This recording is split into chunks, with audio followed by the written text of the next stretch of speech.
नई बहू का थप्पड़। अच्छा के ससुराल का माहौल उसके मायके से के माहौल से बिल्कुल अलग था। अच्छा के मायके में जहाँ एक दूसरे को बराबर मान सम्मान देते थे, कोई किसी के लिए किसी भी तरह की गाली गलौज या अपशब्द का प्रयोग नहीं करता था। लेकिन ससुराल में सब कुछ पूरी तरह अलग था। यहाँ के घर सभी पुरुष अधिकतर घर की महिलाओं में गाली देकर ही बात करते।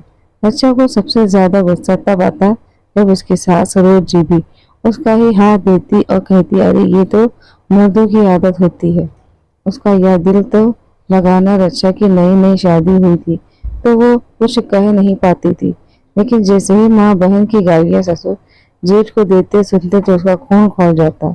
लेकिन चुप कर जाती। एक दिन बच्चा और उसकी जेठानी शिल्पा दोनों रसोई में काम कर रही थी कि तभी शिल्पा की पति आलोक उसे वहां माँ बहन की गाली देते हुए रसोई में आ गए और बोले, दिमाग का कहाँ रहता है? क्या तेरे बाप ने चीनी फ्री में भेजी थी जो चाय इतनी मीठी बना दी? कहते हुए चाय शिल्पा के ऊपर फेंक दी। चाय का कप गिरकर टूट गया और रक्षा देखती ही रह गई। सब मुंह के दर्शन बने देखते रह गए और आलोक वहां से चला गया। शिल्पा रोते हुए चाय की टूटी कप के टुकड़े उठाने लगी तो रक्षा ने कहा, भाभी आपने कुछ बोला क्यों नहीं? क्यों बोलूं? अब यही मेरी किस्मत है, मेरी ही गलती है। अगर चाय मीठी ना बनते तो ये ना हो करते। उधर सासू माँ बड़बड़ाते हुए कह रही थी, सुबह सुबह दिमाग खराब कर दिया मेरे बेटे का। अच्छा सन्न थी, लेकिन सासू माँ की बात सुनकर उसने कहा, माँ जी आपको जेठ जी की को समझाना चाहिए तो आप भाभी को ही बोले जा रही हैं। हाँ तो सारा दोष ही उसका है। अभी साल भर छोड़ा था इसके मायके तो वो तो बाप ने भाई ने हाथ जोड़कर माफी मांगी तो वापस रख लिया। बेटे ने मेरे कहने पर सरोज जी ने कहा, अच्छा माँ जी, लेकिन अगर भाभी की जगह मैं रहती तो एक थप्पड़ रसीद कर देती।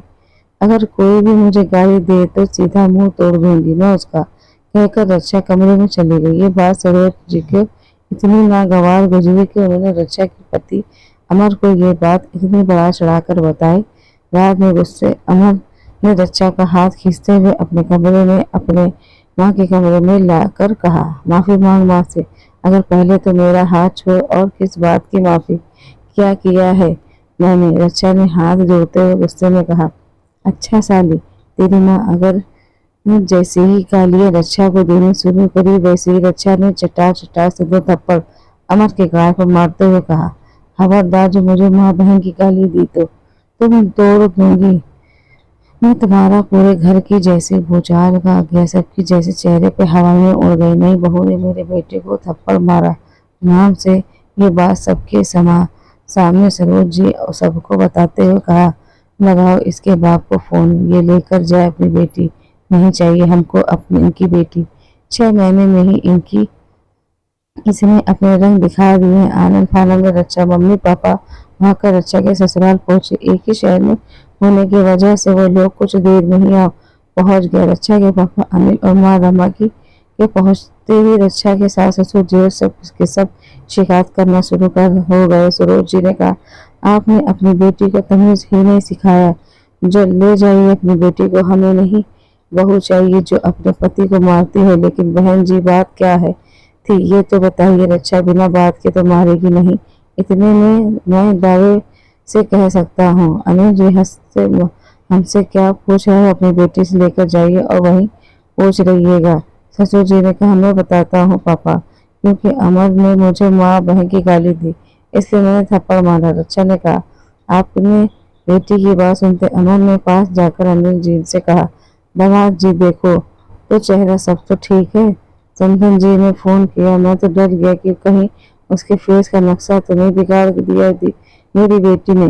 दरअसल क्या है कि वो ब्लैक बेल्ट है कराटे में। बात आप लोगों को बताना भूल गया था। चंदन जी बहुत अच्छा किया मेरी बेटी ने अमर को थप्पड़ मार के। मैं तो कहता हूँ कि इसको 2-4 और मारना चाहिए आपको, क्योंकि आप तो पढ़े लिखे गंवार निकले जिसके ये नहीं पता कि माँ बहनों की गाली नहीं देते उन्हें सम्मान देते हैं। आप सब लेक्चर देना बंद कर दिए। इससे कौन सी नई बात है? मर्दों को तो ये आदत होती है। सरोज बहन जी आप जैसी औरतों को ही औरतों के नाम पर कलंक होती है। गाली देना, अपशब्द कहना महिलाओं की, ये सब मर्दों की निशानी नहीं। समझ जी आप, मैं भी मर्द हूँ तो क्या मैं आपको गाली दूँ?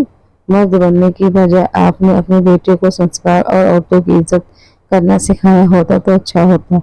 जब आएंगे हम हाथ जोड़ने, माफी मांगने, तब पता चलेगा। शादीशुदा बेटी रखना आसान बात नहीं।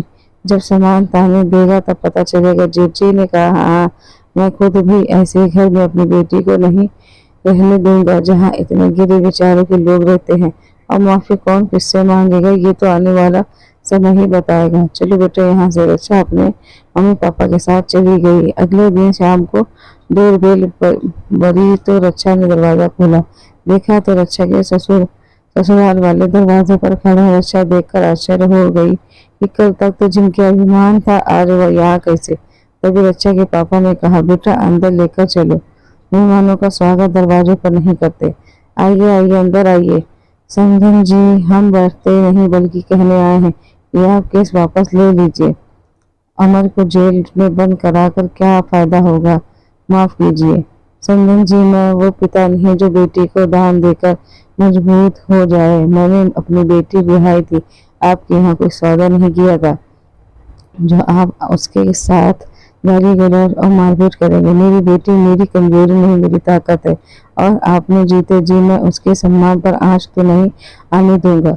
अब तो आप देखते जाइए कि मैं कैसे आपकी बेटी का हक भी देंगे और सम्मान भी। मैंने अपनी बेटी को सम्मान देना और लेना दोनों सिखाया। आप लोगों की हिम्मत कैसे हुई उसके साथ ऐसा व्यवहार करने की? अभी तो सिर्फ अमर जेल में है, आगे अब सब भी वही होंगे। नहीं नहीं समधन जी, ऐसी बात मत कीजिए, गलती हो गई, माफ कर दीजिए। आप कीजिए, कहिए जो हम सब अच्छा से भी माफी मांग लेते हैं। समधन जी तो जोड़ने के लिए बनाए जाते हैं, तोड़ने के लिए नहीं। सरोज जी ने कहा, तो हमने कौन सा संबंध तोड़ने की बात तो आपने शुरू करी ना। हमने भी संबंध जोड़ने के लिए ही बेटी रिहाई दी, लेकिन आप तो कुछ और ही समझ बैठे। अनिल जी ने कहा, आखिर आप क्या चाहते हैं ये तो बताइए। हम तो रक्षा को अपने साथ ले जाना आए थे। कल गर्मी में बात बढ़ गई। रक्षा के ससुर जी बोल पड़े, मैं आपकी बेटी सिर्फ एक शर्त पर भेजूंगा, आप लोग आगे से आपके साथ कोई गाली गलौज या बदतमीजी नहीं करेंगे, तब उसको बहू होने का पूरा सम्मान और अधिकार देंगे। अनिल जी ने कहा, सम्मान जी, हमें आपकी सारी शर्त मंजूर है। सरोज जी बोल पड़ी, आखिर में अनिल जी ने घरेलू हिंसा केस वापस ले लिया और रक्षा को ससुराल जाने दिया, क्योंकि कोई पिता अपनी बेटी का घर नहीं तोड़ना चाहता है तो सिर्फ इतना कि उसकी बेटी को उसकी ससुराल में भरपूर प्यार और सम्मान मिले। दोस्तों, माँ बहन की गालियाँ देना कोई मर्दानगी आदत नहीं होती, ये सीधी साधा हम महिलाओं का अपमान होता है, जिसे कभी भी बर्दाश्त नहीं करना चाहिए। इस कहानी से उद्देश्य होता है किसी की